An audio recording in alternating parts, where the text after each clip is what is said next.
अव्यक्तोपर इत्युक्तः तमाहुः परमागतिम्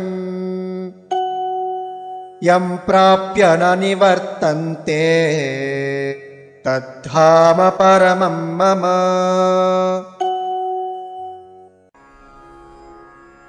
अव्यक्तः अक्षरः इति उक्तः तम् आहुः परमां गतिम् यं प्राप्य न निवर्तन्ते तत् धाम परमं मम।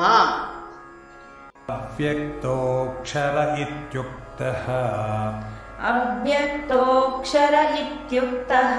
तमाहुः परमां गतिम् यं प्राप्य न निवर्तन्ते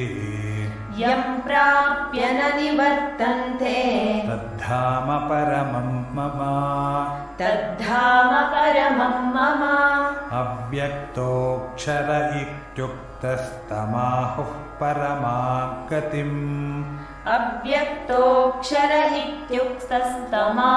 परमां गतिम् यं प्राप्य न निवर्तन्ते तद्धाम परमं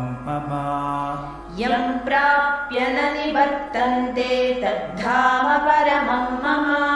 अव्यक्तोऽक्षर इत्युक्तस्तमाहुः परमां गतिम् यं प्राप्य न निवर्तन्ते तद्धाम परमं मम।